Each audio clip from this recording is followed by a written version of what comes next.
Hey, salut, c'est Brad Burger, j'espère que ça va bien. Petite vidéo réponse pour le 2-week challenge de Patbou / jasage. Un artefact que tu peux pas transporter. Je trouvais le concept, je trouvais que c'est une bonne question. Je trouvais que c'était vraiment une bonne question. J'en ai un, puis comme à l'habitude, un peu, je vais aller un peu ailleurs. Je n'irai pas dans le médiéval fantastique.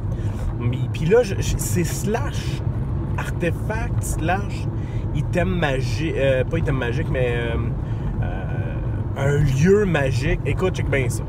Puis je vais aller un peu dans le sombre, je te le dis, là, c'est quelque chose.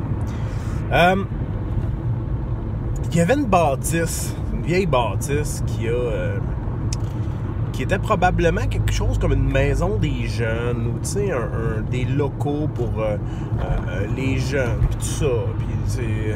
Et là, à un moment donné, ce qui est arrivé, c'est qu'il y a une jeune fille un peu spéciale qui a cherché de l'aide dans cet endroit-là, puis ça n'a pas marché. Ça n'a pas fonctionné, puis là, ça se peut aussi que ça soit comme un centre jeunesse, tu sais, un endroit où il y a des jeunes qui sont hébergés, tout ça. Elle est en détresse, cette petite fille-là, puis là, à un moment donné, ben, tu sais, elle n'a pas réponse à ses questions. Fait qu'elle s'est enlevée la vie.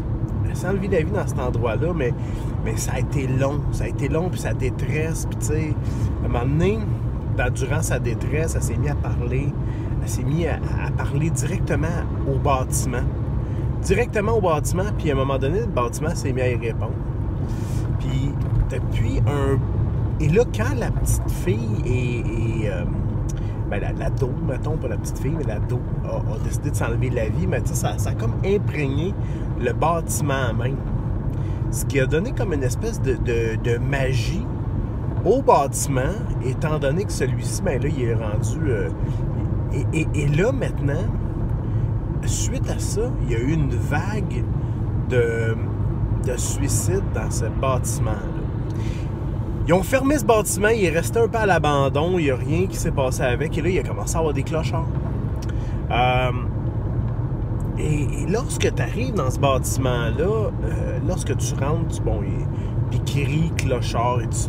Et là, encore une fois, les morts ont continué de s'empiler, là, parce que... Et à un moment donné, il y a des gens, des enquêteurs du paranormal qui ont été là, parce que c'est un peu... Ce bâtiment-là a un peu eu la même réputation que la forêt, là, la forêt au Japon qui est au pied du mont Fuji. Écoute, c'est particulier, cet endroit-là est craint, les gens qui le voient le regardent, mais bon, il y a comme une magie, il y a quelque chose autour.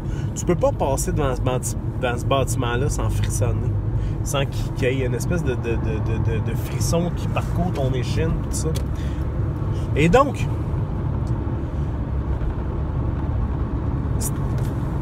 puis là, ça peut être la source d'une campagne, mettons, de Cthulhu ou quelque chose du genre.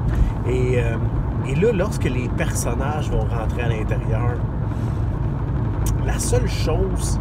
Ils vont avoir des visions, des sentiments. Ils vont vivre les émotions que les gens... Parce que c'est un peu ça, dans le fond. Ce bâtiment-là est devenu comme une espèce de réservoir de détresse et d'émotions négatives. Tout ce qui a été... toutes les émotions qui ont été vécues par les gens qui se sont enlevés la vie dans ce bâtiment-là restent là. C'est résiduel. C'est comme un réservoir à ça. Et c'est simple. La seule façon de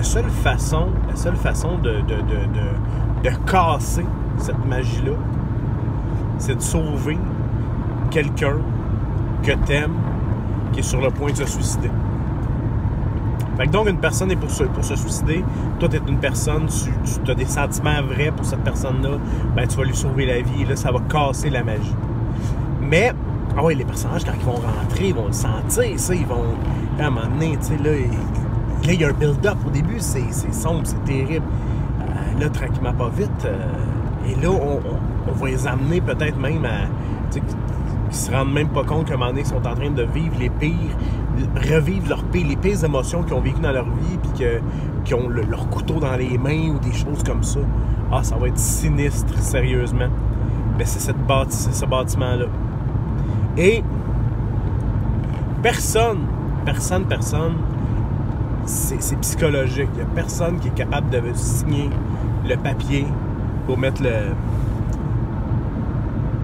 bulldozer dedans. Il n'y a personne qui est capable de le faire. On dirait que les gens s'imaginent, se disent, ils ont le feeling qu'il va leur arriver les pires catastrophes s'ils font ça. Ils mettent le boule dedans, ben c'est le bordel qui pogne. Donc voilà, c'était ma suggestion, quelque chose de très sombre pour le 2-week challenge de Pat Boo. À bientôt.